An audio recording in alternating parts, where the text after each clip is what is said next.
Eu sou Mário Persona e essas são as respostas que eu dei aos que me perguntaram sobre a Bíblia. Boa noite a todos. Eu estou aqui com um cara na minha frente. um robô. Não sei se é para bem ou para mal. Vocês não vão perceber diferença nenhuma, só vão ter a vantagem de enxergar menos o meu rosto.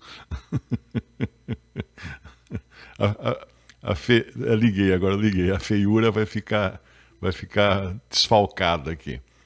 Mas eu estou usando ele para gravar no vídeo, né, no meu celular. E vamos ver se melhora, se piora. Cada vez é uma invenção nova. Mas é muito bom essa revisão do que aconteceu nesse capítulo, porque nos traz para o versículo 10 de Tito, capítulo 1, mostrando que o assunto aqui, na realidade, continua sendo os bispos ou anciãos da Assembleia e a sua responsabilidade de zelar pelo rebanho de Deus. Quando a gente fala que não tem ninguém que dirige, né? Não tem ninguém que... Na realidade é meia verdade, porque não tem quem dirige uma reunião, por exemplo, que ela é dirigida pelo Espírito Santo. Mas existem sim os cuidadores, existem os zeladores do rebanho, os pastores do rebanho, não pastor no sentido de quem fez curso de teologia, mas no sentido de zelador. E eles têm que ficar atentos, mas para ficar atento, eles têm que estar capacitados, que é o que o versículo 9 disse, retendo firme a fiel palavra, que é conforme a doutrina, para que seja poderoso tanto para demonstrar com a sã doutrina, como para convencer os contradizentes. E é tudo isso que ele vai falar em seguida. Quando ele fala que convém tapar a boca, no versículo 11, pode parecer uma linguagem muito severa, né? Muito bruta, assim, não politicamente correta, mas é isso mesmo que tem que ser feito quando você encontra pessoas que querem transtornar, pessoas que querem enganar, pessoas que querem criar desordem. É preciso uma certa autoridade, uma certa força para colocar as coisas nos seus devidos lugares. Nós já tivemos experiência, né, de assembleias onde de repente você vê alguém trazer assim reclamações, enormes reclamações, 1000 acusações contra os irmãos mais velhos, os irmãos mais antigos. E uma coisa é sempre certa, quando você está com um barco novinho, seu barco está limpinho, o casco novo, pintura nova, e você olha para o barco daqueles que vieram antes de você, você fala assim, meu, que barco horrível, todo arrebentado, cheio de craca, acho que é craca que chama aquelas conchas que grudam no casco. Nossa, precisa arrumar isso aí, precisa dar um jeito nisso. Mas a pessoa se esquece que aquele barco já está navegando há muitos anos. Há muitos anos. Então, às vezes a gente encontra fraqueza até entre os irmãos mais velhos, que deveriam até ser mais responsáveis, né? Mas nós nos esquecemos que eles já estão na labuta, já estão navegando há anos. E já encontraram todo tipo de maresia, todo tipo de temporal, e estão aí, né? Estão aí, sobreviveram. E a experiência tem mostrado, muitos dos que chegaram com mil reclamações, não duraram, porque realmente era fogo de palha, né, como a gente chama. Era uma coisa muito rápida que acabou logo. Para isso nós temos a passagem em Tiago, capítulo 3, que é muito instrutiva. Então, quando você encontra defeitos, né, entre os irmãos, fraqueza, algumas coisas que são até às vezes dignas de repreensão, né? Vai devagar, vai com calma, né? Muita calma nessa hora. Porque lá em Tiago capítulo 3, versículo 13, diz assim, quem dentre vós é sábio e entendido, mostre pelo seu bom trato as suas obras em mansidão de sabedoria. Então, você veio com um monte de ideias, um monte de reclamações, um monte de críticas, um monte de não sei o quê. Ok, mostra aí o seu currículo, suas obras. E mostra com mansidão de sabedoria.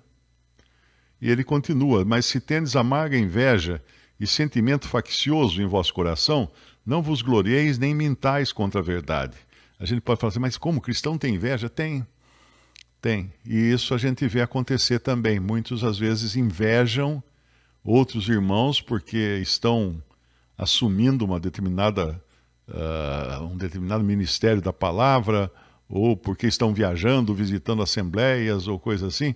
Mas se tendes amarga inveja e sentimento faccioso, o que é o sentimento faccioso? Querer puxar discípulos, querer trazer para si, falar assim, tá vendo, ó? Os irmãos lá fazendo isso, olha lá, aquele irmão lá, não sei o quê. Então você cria aquela animosidade e divide, cria facções. É disso que Paulo falou lá na sua primeira carta aos Coríntios, daqueles que estavam tomando partidos. Aí você começa a criar partidos. E se tendes amarga inveja e sentimento faccioso em vosso coração, não vos glorieis nem mintais contra a verdade. Essa não é a sabedoria que vem do alto, mas é terrena, animal e diabólica. Porque onde há inveja e espírito faccioso, aí há perturbação e toda obra perversa.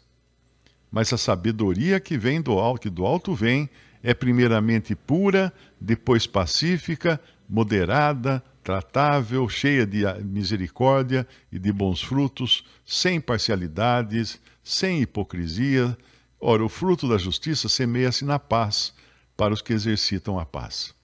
Então, voltando lá ao nosso capítulo de Tito, capítulo 1 de Tito, nós vemos que já era... Pensa assim, isso aqui é o primeiro século, isso aqui já é os primeiros anos da igreja na Terra.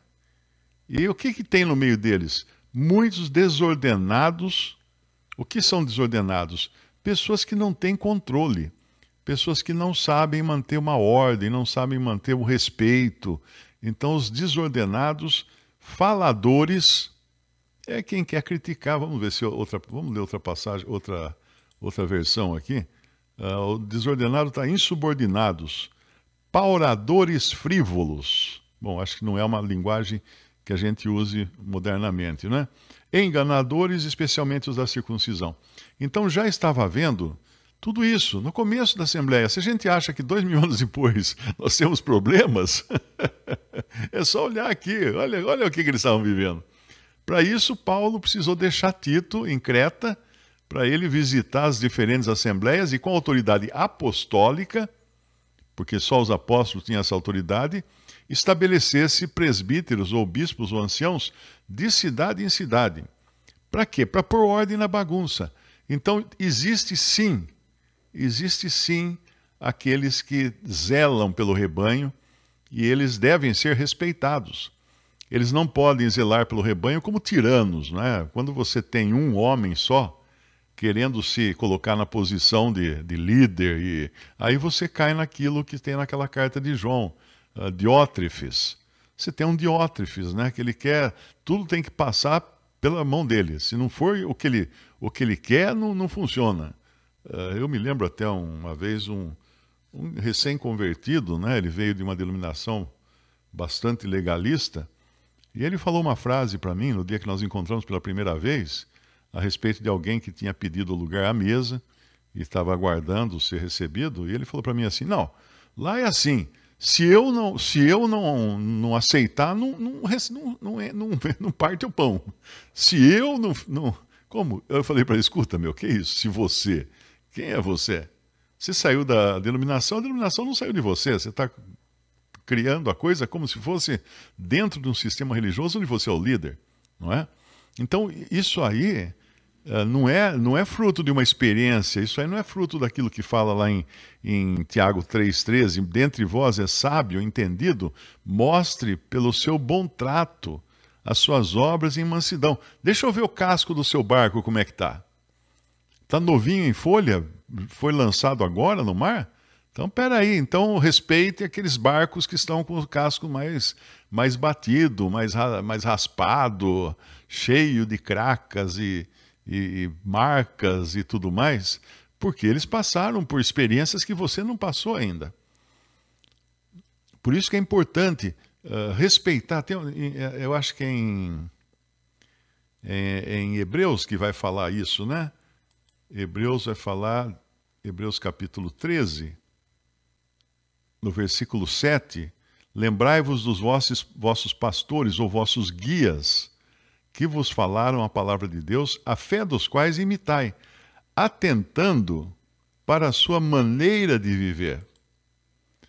Tem um outro, imitando a fé deles. Mas eu acho que tem mais um versículo aqui, nesse mesmo capítulo, no versículo 17, obedecei a vossos pastores ou vossos guias, e sujeitai-vos a eles, porque velam por vossas almas, como aqueles que hão de dar conta. Ponto. Até aí só. Para que o façam com alegria e não gemendo, porque isso não vos seria útil. Mas tinha um versículo que eu queria achar. O fim, atentando para o fim da vida.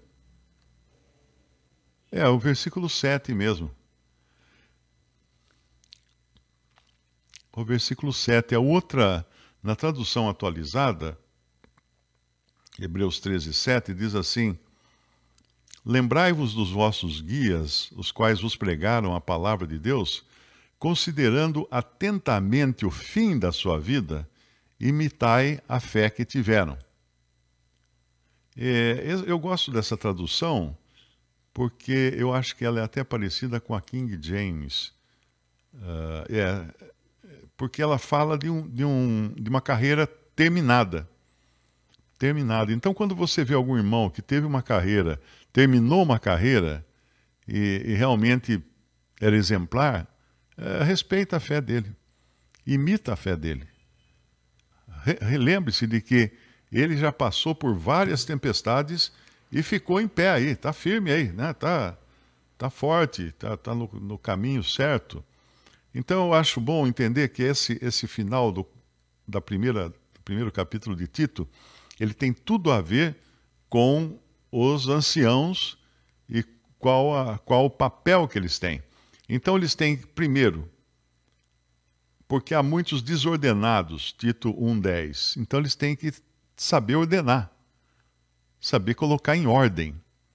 Faladores, eles têm que saber como calar alguém que está só falando bobagem, que só está ocupando o tempo e só está atrapalhando as reuniões, por exemplo.